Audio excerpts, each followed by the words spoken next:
이런 이야기가 있습니다. 할아버지와 할머니가 살아가고 계셨어요. 근데 이제 어느 날 갑자기 할머니가 할아버지에게 이혼을 요구합니다. 더 이상은 못 살겠다고, 우리 이제 따로따로 살자고 이혼을 요구합니다. 근데 할아버지는 그 이혼을 요구하는 할머니를 이해할 수가 없어요. 지금까지 할아버지는 할머니에게 최선을 다했습니다. 정말 할머니가 원하는 것들을 어떻게 하면 더 할 수 있을까? 어떻게 하면 할머니가 좋아하는 일들을 더 해줄까? 할머니를 참 사랑했고 열심히 나름 헌신하셨어요. 그런데 할머니가 더 이상은 못 살겠다는 겁니다. 할아버지는 너무 속이 상하는 거예요. 내가 참 당신을 사랑하고 이만큼 위했는데 왜 그러냐고. 그래서 이야기합니다. 내가 당신을 정말 사랑한다고, 내가 정말 당신을 위해서 헌신한 지가 살아왔다고, 다시 생각하면 안 되겠냐고. 할머니가 안 된대요. 할아버지가 얘기해요. 내가 정말 얼마나 당신을 사랑하는지, 내가 지금까지 내가 정말 닭다리를 좋아하는데 내가 통닭 먹을 때마다 내가 당신에서 내 닭다리 다 주지 않았냐고. 내가 정말 먹고 싶었는데 그때마다 내가 꾹 참고 당신 줬다고. 내가 이렇게 당신을 사랑하는데 왜 그러냐고. 그래서 할머니가 버럭 화를 내더랍니다. 거 보라고. 나는 닭다리 좋아한 적 없다고. 난 닭 가슴살 좋아한다고. 맨날 저 모양이라고. 내가 싫어하는 거 준다고. 나는 닭다리 안 좋아한다고. 난 닭가슴살 좋아하는데 맨날 닭다리만 여기까지 먹었다고. 그러면서 화를 내시더랍니다. 여러분, 할아버지는 할머니에게 최선을 다했어요. 그러나 할머니는 좋아하지 않습니다. 할머니가 무엇을 좋아하는지, 무엇을 싫어하는지 평소에 서로 이야기가 되지 않았던 거지요. 서로 의사소통이 되지 않으니 할아버지는 나름대로 열심히 했지만 할머니는 그게 더 힘들었던 겁니다. 우리나라 이혼율이 참 높습니다. 우리나라 이혼율이 참 높은데 아시아에서는 1위지요. 그런데 이 이혼에 왜 이혼을 하십니까? 라고 설문조사를 물어보게 되었어요. 그래서 그 설문조사에 의하면 서로 이제 이혼하시는 분들의 첫 번째 그 이혼 이유가 성격 차이랍니다. 성격 차이. 근데 전문가들은 이야기해요. 이 성격 차이를 극복할 수 있는 그게 뭘까? 전문가들이 말하는 게 바로 뭐냐면 대화랍니다. 그러니까 성격 차이가 생기는 것 중에 가장 근본적인 이유는 대화의 부족이라는 거예요. 서로 부부가 늘 대화하고 이야기를 나누고 서로 사랑의 담화를 나누고 무엇을 좋아하는지, 뭘 싫어하는지, 요즘에 어떤지, 무엇 때문에 힘든지 이런 끊임없이 서로 대화를 하면 괜찮은데 그 대화가 단절되는 순간 그때부터 이제 서로 성격 차이가 드러나기 시작한다는 겁니다. 그러면서 이제 서로 관계가 깨어진다라는 거예요. 여러분, 부부가 서로 대화하지 않는다면 여러분 그 부부는 부부일 수 있겠습니까? 같은 집에 있다 할지라도 대화가 사라진다면 그 부부는 더 이상 결혼 생활을 유지하기가 어려워지는 거지요. 여러분, 마찬가지입니다. 우리의 삶이 대화가 사라진다면 관계가 깨질 수밖에 없듯이 우리도 하나님 앞에서 신앙생활하는데 하나님과의 대화가 끊어진다면 우리도 믿음 생활을 감당할 수가 없는 겁니다. 여러분, 사이가 좋은 부부는 어때요? 뭘 그렇게 할 말이 많은지 맨날 붙어서 이야기합니다. 신혼부부 딱 보면 티가 나요. 맨날 딱 붙어가지고 그냥 조잘조잘 뭘 그렇게 얘기가 많아요. 오늘 뭘 먹었는데 거기 뭐가 나왔다는 둥, 오늘 봤는데 깜짝 놀랐다. 그랬어? 이러면서. 여러분, 대화를 많이 나눌수록 더러 사랑이 깊은 부부예요. 하나님과 우리의 관계에 있어서도 하나님과 우리의 관계가 깊어지려면 필요한 게 무엇이냐? 바로 하나님과의 대화입니다. 여러분, 대화를 하지 않으면 오해가 생깁니다. 아까 그 할아버지 할머니처럼 나는 잘한다고 했는데 상대방은 그게 안 좋은 거예요. 그래서 대화하지 않으면 서로 오해를 삽니다. 작은 행동 하나 가지고도 서로 마음이 상하기도 하고 내 마음을 몰라주기도 하고 서로 그런 관계가 됩니다. 마찬가지입니다. 우리가 하나님과 대화하지 않으면 하나님의 뜻을 알지 못하고 하나님께서 지금 내가 살아가는 삶을 기뻐하시는지 내가 사는 삶을 싫어하시는지 내 삶을 돌아볼 수도 없고 나는 나름대로 한다고 했지만 하나님 앞에서 하나님이 기뻐하지 않는 삶을 우리는 살아가게 될 수도 있다는 겁니다. 그렇기에 우리가 하나님과 정말 바른 신앙 속에서 하나님과의 깊은 영적 교감을 나누면서 신앙생활을 하길 원한다면 우리에게 필요한 건 하나님과의 대화인 거예요. 그러면 여러분, 우리는 어떻게 하나님과 대화할 수 있습니까? 우리가 어떻게 하나님과 대화가 가능합니까? 대화는 바로 기도입니다. 우리가 하나님과 대화할 수 있는 그 길은 바로 기도인 거예요. 우리는 기도를 통해서 하나님과 깊은 대화를 나눌 수가 있습니다. 하나님, 제가 요즘에 이것 때문에 너무 힘이 듭니다. 너무 괴롭습니다. 제가 이 사명 어떻게 감당해야 되겠습니까? 제가 하나님 앞에 기도하면 하나님께서 들으시고 또 하나님이 응답하여 주십니다. 아, 힘들었구나, 괴로웠구나, 내가 안단다. 너의 마음 내가 아니, 내가 너와 함께 해줄 것이다. 내가 너를 도울 것이다. 하나님께서 말씀하신 것을 듣는 거예요. 그렇게 여러분, 우리가 신앙생활 한다 하면서 하나님 앞에 기도하지 않는 삶을 살아간다면 그것은 하나님 앞에 별거하는 부부와 똑같은 겁니다. 믿음 생활을 한다 하지만 하나님과 별거하는 거예요. 떨어져 사는 겁니다. 여러분, 사실 우리가 하나님과 대화한다라는 것, 여러분, 이것은 우리에게 있어서 하나님이 주시는 특권입니다. 여러분, 우리가 원한다고 해서 여러분 하나님과 마음껏 대화할 수 있다는 게 얼마나 큰 특권인지 아십니까? 여러분께서 원한다고 해서 여러분 구청장님과 함께 대화할 수 있습니까? 여러분이 원한다고 해서 울산시장님과 대화할 수 있으세요? 여러분 원한다고 하면 국회의원과 이 북구의 국회의원, 남구의 국회의원과 대화할 수 있으십니까? 더 나아가면 대통령과 대화할 수 있으십니까? 불가능합니다. 내가 원한다고 대화할 수 없어요. 그분들의 스케줄과 내가 그분과의 관계가 있어야 대화가 되는 거지. 그런데 하나님께서는 이 땅을 창조하시고 이 땅을 주관하시는, 이 땅의 모든 것의 주인 되시는 하나님께서는 오늘 우리에게 말씀하십니다. 아무 때고 나와 대화하고 싶으면 나와라. 내가 너와 이야기해 주겠다. 여러분, 하나님께서는 바쁘시다고, 지금 다른 사람들 만나고 있다고, 지금 회의 중이라고, 지금 쉬는 시간이라고, 지금 출장 갔다고 우리의 대화를 외면하지 않으십니다.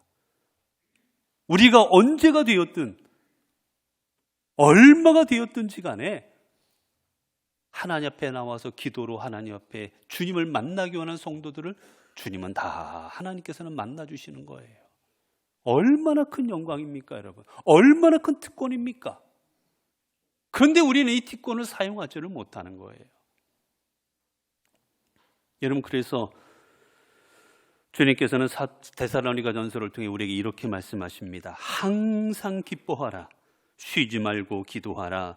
범사에 감사하라. 이는 그리스도 안에서 너희를 향하신 하나님의 뜻이니라. 우리에게 말씀하십니다. 너희는 쉬지 말고 기도해라. 하나님과 쉬지 말고 대화를 통해서 하나님과의 깊은 관계 속에서 살아가라고 우리에게 권면하는 것이지요. 오병이의 사건 이후 제자들과 그곳에 모인 군중들은 흥분에 휩싸입니다. 그럴 만도 한 것이 그곳에 모였던 수많은 사람들을 주님께서 떡 5개와 물고기 2마리로 그들을 배불리 먹여주셨기 때문이에요. 여러분, 이들의 큰 소망 중에 하나가 뭐였겠습니까? 이들은 배부른 게 인생의 큰 소망이었습니다. 어떻게 하면 배불리 먹을 수 있을까? 어떻게 하면 배가 고프지 않을까? 이게 인생의 큰 소망이었어요, 이들의. 그런데 주님께서 한순간에 이들의 소망을 들어주십니다. 순식간에 그들을 배불리게 먹여주십니다. 그러자 이들은 생각합니다. 저분이면 되겠구나. 저분만 있으면 배고플 걱정은 안 하겠구나. 저분만 있으면 우리를 늘 배불리 먹여주시겠구나. 이들은 주님을 그런 분으로 생각합니다. 그래서 이들이 어떻게 하는 줄 아십니까? 요한복음 6장에 보면 그러므로 예수께서 그들이 와서 자기를 억지로 붙들어 임금으로 삼으려는 줄을 아시고 라고 했습니다. 이들이 주님을 왕으로 삼으려고 합니다. 예수님이 왕이 되시면 이제 먹을 걱정 안 하겠구나. 힘들게 나가서 농사 짓지 않아도 되고, 힘들게 나가서 양 키우고 염소 키우지 않아도 되고, 힘들게 나가도 저 갈릴리 호수에 나가서 물고기 안 잡아도 되고, 저분만 있으면 이제 배불리 어떤 자리가 되었든 쉬면서라도 놀면서 배불리 먹겠구나.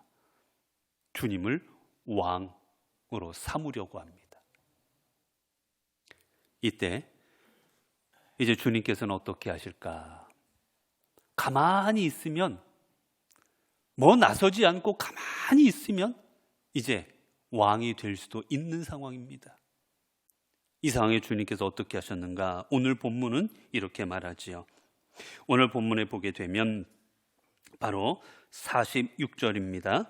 무리를 작별하신 후에 기도하러 산으로 가시니라.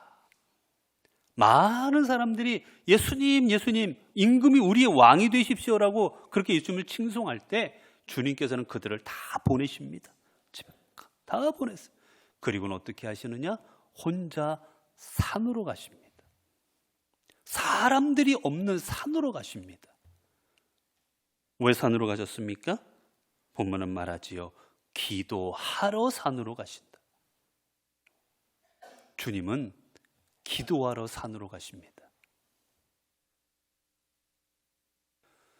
오늘 같은 본문인 아까 제가 읽어드렸던 요한복음에 보게 되면 그 같은 본문인데 이렇게 말하고 있어요. 그들이 와서 자기를 붙들어 임금으로 삼으려는 줄 아시고 다시 혼자 산으로 떠나 가시니라. 같은 본문인 요한복음 뭐냐? 다시 산으로 기도하러 가셨다라고 말합니다.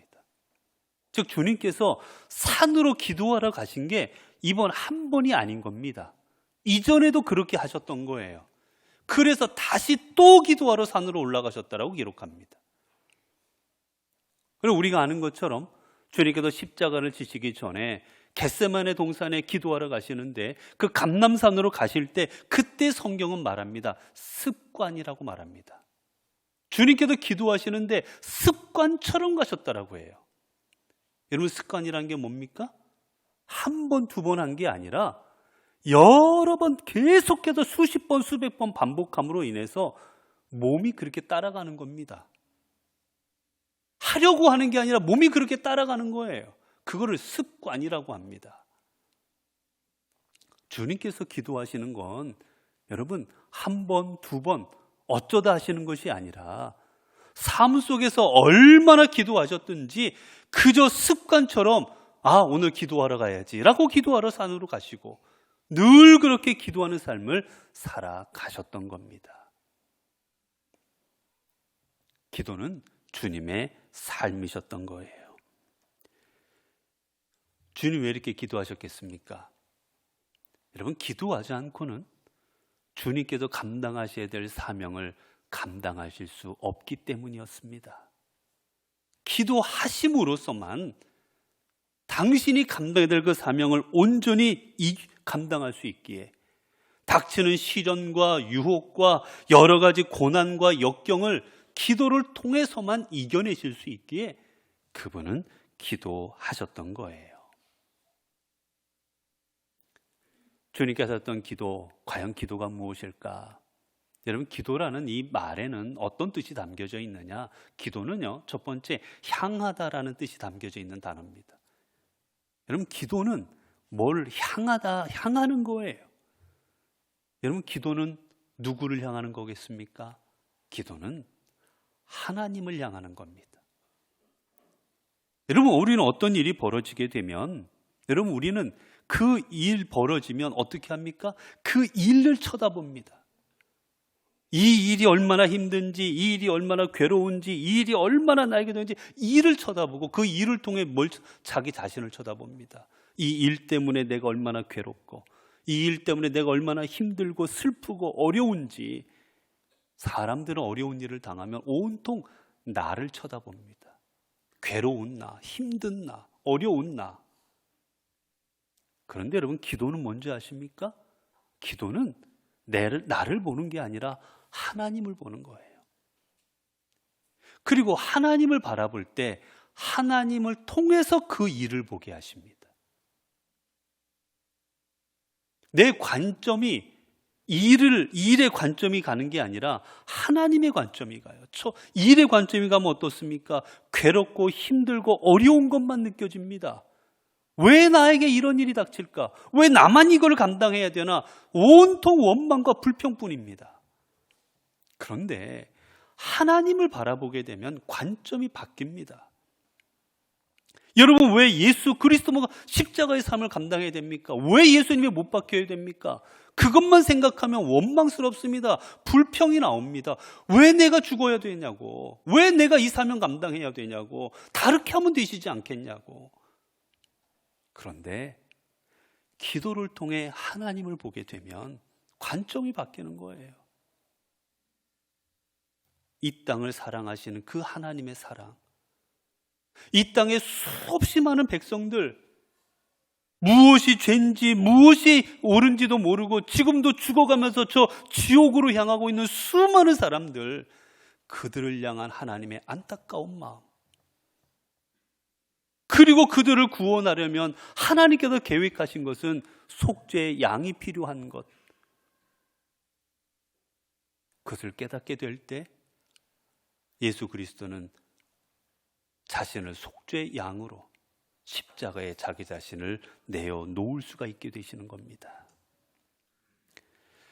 여러분, 그래서 우리가 기도를 통해서 우리는 하나님의 마음을 알게 되고, 기도를 통해서 우리는 하나님께서 이루시고자 하는 하나님의 뜻을 깨닫게 되고, 그럼을 통해서 우리는 주님께서 원하시는 바른 길을 갈 수가 있게 되는 겁니다. 여러분, 우리가 주님께 기도할 때 또 우리는 어떻게 됩니까? 여러분, 우리는 기도할 때 기도를 통해서 우리는 나의 연약함을 고백하게 되는 겁니다. 그게 참 기도인 거예요. 여러분, 주님께서도 하나님 앞에 기도할 때 어떻게 기도하십니까? 아버지요, 하실 수 있거든 이 잔을 내게서 지나가게 하옵소서. 그건 뭡니까? 주님, 이거 감당하기가 너무 힘듭니다. 괴롭습니다. 아픕니다. 내가 이거 견뎌낼까 싶습니다. 이 연약한 육체로 이 고통을 어떻게 이겨낼까 싶습니다. 하나님 앞에 그렇게 기도하고 있는 거예요, 사실은. 여러분, 기도는 내 연약함을 고백하는 순간입니다. 여러분, 솔로몬이 1000번제를 하나님 앞에 드려요, 왕이 되기 전에. 쉽게 말하면 하나님 앞에 예배와 기도로 나아가는 겁니다. 그때 하나님께서 솔로몬에게 나타나십니다. 그리고 솔로몬에게 내 소원을 들어주겠다 말할 때, 그때 솔로몬이 어떻게 자신을 말하는 줄 아십니까? 나는 작은 아이라라고 고백합니다. 나는 작은 아이라 출입할 줄도 알지 못하옵고.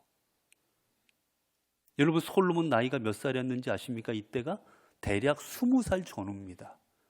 여러분, 20살 전후가 아이입니까?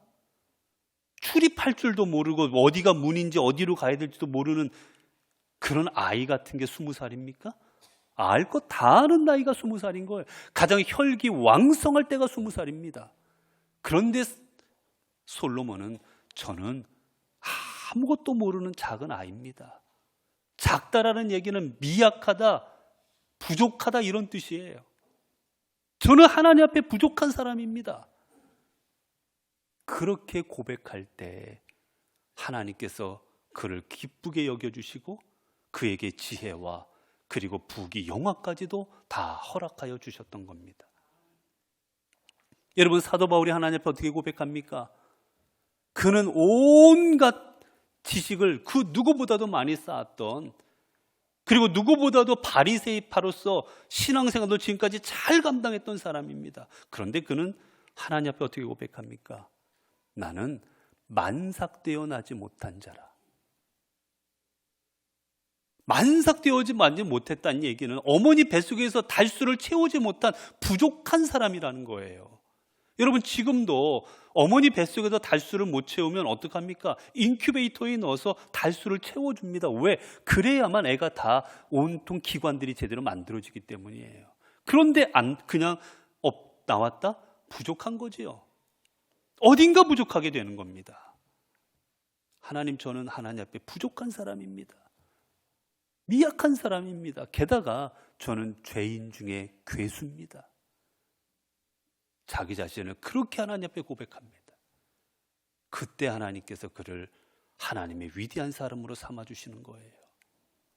여러분, 기도는 하나님 앞에 나의 부족함을 고백하고, 그리고 하나님의 인도하심을, 그래 나의 이만큼 부족하니 내 힘으로 감당하기 어렵습니다. 그리고 하나님을 의지하는 게 기도입니다. 기도는 내 힘을 자랑하는 게 아니에요. 내가 가지고 있는 걸 자랑하는 게 아니라 나는 연약하니 하나님이 아니면 못합니다. 주님이 아니면 나는 감당할 수 없습니다. 그리고 주님만 그래서 의지하겠습니다 라고 고백하는 게 기도인 거예요, 여러분. 그리고 이 기도라는 말에는 어떤 뜻이 담겨져 있느냐? 함께하다라는 뜻이 담겨져 있습니다. 우리가 하나님 앞에 기도할 때 어떤 일이 벌어집니까? 하나님이 우리와 함께 하십니다. 하나님께서는 기도하는 우리들을, 기도로 통하여서 하나님 앞에 나아가고 하나님을 의지하는 우리들을 내버려 두시는 것이 아니라, 외면하시는 것이 아니라, 모른 척 하시는 것이 아니라, 기도하는 우리와 함께 하시고, 그리고 당신을 의지하는 우리들의 인생을 하나님께서 책임져 주십니다. 여러분, 부모에게 모든 것을 내어 맡기는 자신의 자녀들을 책임집니다. 그런데 하물며 하나님께서 우리의 모든 것을 당신께 맡기는 우리들을 책임져 주시지 않으시겠습니까? 하나님 우리와 함께 하시면서 우리의 모든 것을 책임져 주시는 겁니다. 여러분, 그렇기에 여러분, 우리는 기도할 때 염려와 근심이 사라집니다. 주님께서 겟세마네의 기도를 마치셨을 때, 여러분, 이제 주님은 이 순간 끝나면 이제 잡혀가서 재판받고 십자가 달리는 겁니다. 다 알고 계셨습니다. 그런데 그때 주님께서 뭐라 말씀하십니까? 됐다, 이제 가자. 십자가를 져야 되는 그 바로 코앞인데 두려워하시는 게 아니라, 염려하시고 불안해하시는 게 아니라 이제 기도를 마치시자 담대해지셨습니다. 가자, 이제 십자가 지러 가자, 못 박히러 가자라고 말씀하세요. 왜 그렇습니까? 하나님이 예수 그리스도의 삶과 모든 것을 책임져 주실 줄로 알았기 때문이에요. 하나님께서는 당신께 나오는 우리들을 가장 좋은 길로, 가장 합당한 길로 인도하여 주시는 것입니다. 사랑하는 성도 여러분, 어떻게 해야 될지 미궁 속에서 헤매고 계십니까? 내 힘으로 감당할 수 없는 일들로 인해 절망하고 계십니까? 혹 힘들고 어려운 일들로 인하여 슬픔 가운데 젖어 계시지 않으십니까? 그렇다면 지금이 바로 기도할 때입니다. 지금이 바로 마음을 다하여 정성을 다하여 하나님 앞에 기도할 때입니다. 우리가 기도를 통하여 하나님을 바라보게 되고, 우리가 기도를 통하여 하나님을 의지하게 되고, 기도를 통하여 하나님의 함께 하심을 깨닫게 될 때, 그래 우리의 모든 걸 하나님 앞에 내어 맡기는 삶이 되어질 때 하나님께서는 우리의 삶을 책임져 주실 것입니다. 그리고 우리의 삶의 인도자가 되어주시고 우리의 삶을 가장 좋은 곳으로 채워주시사 우리의 삶을 하나님의 은혜로 이끌어 주실 것입니다. 시편 34편 10절의 말씀입니다. 젊은 사자는 궁핍하여 줄일지라도 여호와를 찾는 자는 모든 좋은 것에 부족함이 없으리로다. 기도하겠습니다.